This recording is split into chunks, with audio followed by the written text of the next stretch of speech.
샬롬, 하나님의 평강이 삶에 가득하시기를 기원드립니다.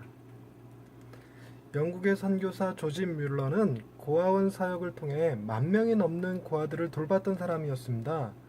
그래서 그를 고아의 아버지라고 부르지요.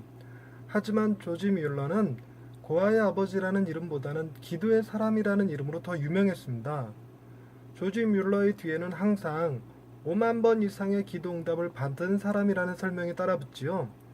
그래서 조지 뮬러와 관련된 책을 찾아보면 그의 생애를 조명한 책보다 그의 기도를 조명한 책이 더 많습니다. 조금 아쉽게도 조지 뮬러의 헌신적인 삶을 본받으려고 하기보다는 그가 기도 응답을 어떻게 받았는지 그 방법을 배우려는 사람이 더 많은 것이 현실입니다. 그보다 더 안타까운 것은 응답받는 기도에 대해 정독하고 그 기도를 따라하기보다 그저 제목만 보고 하나님께 기도하면 다 응답받는구나라고 생각하면서 자신만의 방법을 더욱 고집하는 사람들도 있다는 것입니다. 조지 뮬러는 2번의 결혼을 한 사람이었습니다. 25살 때 메리 그로브스라고 하는 여자와 결혼을 했고 64세 때 그의 부인이 죽어버립니다. 그래서 66세 때 스산 나상가라고 하는 여자와 재혼을 하죠. 그리고는 그마저도 90세 때 죽어버립니다. 그리고 뮬러는 92세에 죽죠. 뮬러는 두 부인의 장례식에서 직접 설교를 했습니다. 그리고 뮬러에게는 4명의 아이가 있었는데 그중 엘리야라고 하는 아들은 1살이 되었을 때 세상을 떠나고 말았죠. 5만 번 기도 응답을 받은 뮬러도 이런 아픈 시절이 있었습니다. 우리는 살면서 5만 번 정도 응답을 받으면 거의 매번 기도할 때마다 모두 응답받았을 거라고 생각하지만 실제로 그런 것은 아닙니다. 조지 뮬러 역시 기도로 자녀를 지키지 못했고 기도로 아내를 지키지 못했습니다. 하지만 조지 뮬러가 위대한 것은 응답받지 못한 기도 때문에 믿음을 잃어버린 것이 아니었고 기도하기를 포기한 것도 아니었습니다. 생명의 말씀사에서 나온 5만 번 응답받는 조지 뮬러의 기도 비밀이라는 책에서는 뮬러의 기도 동기 5가지를 다루면서 다음과 같은 내용을 얘기합니다. 뮬러는 병상에서 의사가 준 약을 먹으면서 기도했다. 주님, 세상의 약은 단지 물과 같습니다. 저의 생명은 주님의 손에 달렸습니다. 저를 천국으로 데려가시든지 아니면 저를 살려주소서. 오직 주님의 생각에 가장 좋은 것으로 하여 주옵소서. 기도란 내가 원하는 것들을 구하는 것이 아니라 하나님께서 원하시는 것들을 구하는 것이다.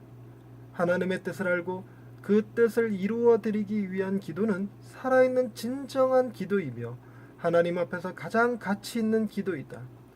또한 그러한 기도는 하나님의 마음을 감동시키는 기도이며 풍성한 응답의 기도가 된다. 나의 소원보다 하나님의 소원을 파악하는 일, 나의 주장보다 하나님의 뜻을 먼저 구하는 일, 이것보다 더 귀중한 것은 없다. 그리스도인들이 기도할 때 가장 좋아하는 구절이 아마도 빌립보서 4장 6절 말씀일 것입니다. 아무것도 염려하지 말고 다만 모든 일에 기도와 간구로 너희 구할 것을 감사함으로 하나님께 아뢰라. 아멘. 저도 이 말씀을 참 좋아하기는 하지만 제가 기도할 때 이 말씀을 제대로 붙잡고 있는지는 늘 회의적입니다. 왜냐하면 이 말씀에서 기도할 때에 염려하지 말아야 하고 감사함으로 기도하라고 하지만 과연 내가 기도할 때 염려하지 않고 감사하고 있는지에 대해서는 자신이 없었습니다. 기도는 늘 염려에서 출발했고 기도하는 중에 거의 대부분 감사보다는 원망과 불평을 더 많이 했기 때문이지요. 그리고 바울이 이 말씀을 하신 후 이어서 한 7절의 내용을 충분히 묵상할 필요도 있었습니다. 그리하면 모든 지각에 뛰어난 하나님의 평강이 그리스도 예수 안에서 너희 마음과 생각을 지키시리라. 아멘. 바울은 기도하면 하나님이 다 들어주신다고 하신 것이 아니었습니다. 모든 능력에 뛰어난 하나님이 아니라 모든 지각에 뛰어난 하나님을 언급하지요. 하나님은 능력의 여부에 따라 응답하시는 것이 아니라 당신의 지혜에 의지하여 응답하시는 분이시기 때문입니다. 우리는 우리의 기도가 옳은 것인지 아닌지 잘 모릅니다. 그것이 하나님의 뜻에 맞는지 아닌지도 잘 모르지요. 거의 우리의 기도는 지금 당장 자신의 어려움과 관련해서 자신이 생각하는 해결책을 제시하고 이대로 해달라고 하는 기도가 훨씬 많습니다. 하나님께 기도 응답의 가이드라인을 만들어주고 그것으로 자신의 기도 응답 여부를 가늠하고 나는 것이지요. 하지만 바울이 제시하는 응답은 내 모든 형편과 처지를 아시는 하나님께서 우리의 마음과 생각을 지키시도록 평강을 주시는 것이라고 말합니다. 조지 뮬러가 그의 첫 번째 아내가 죽었을 때 제 아내를 이 세상의 질고에서 해방시켜 주셔서 감사합니다. 이제 하나님께서 그녀를 주님의 나라로 인도해 주심을 믿습니다. 라고 기도했지요.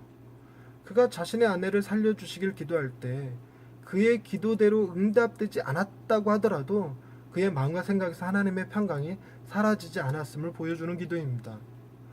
우리는 주로 환경을 지켜주시거나 변화시켜 주시기를 구하지만 하나님은 우리의 마음과 생각을 지키시는 것을 더욱 중요하게 여기십니다. 우리가 실제로 살다 보면 환경보다 중요한 것이 환경을 바라보는 우리의 마음과 생각이고 넉넉한 환경보다 넉넉한 하나님의 평강이 훨씬 더 좋은 것임을 깨닫게 됩니다. 하나님은 우리에게 이미 가장 좋은 것을 넘치게 부어주시는 분이십니다. 할렐루야. 우리의 삶의 모든 질고를 아시는 하나님 아버지, 우리의 아픔을 외면하지 않으시고 함께 아파해 주시고 함께 울어주시는 은혜를 감사드립니다. 우리는 너무 쉽게 주님의 마음을 헤아리기보다 나의 환경과 형편을 먼저 생각하며 원망과 불평을 일삼았던 줄을 용서해 주옵소서. 십자가에 달리신 주님을 바라보며 하나님이 나를 얼마나 사랑하시는지를 깨달아 어떠한 형편에서든지 하나님이 주시는 평강을 잃어버리지 않게 하옵소서. 날마다 평강의 평강으로 우리를 지키시는 하나님을 찬양하오며 예수님의 이름으로 기도드립니다. 아멘.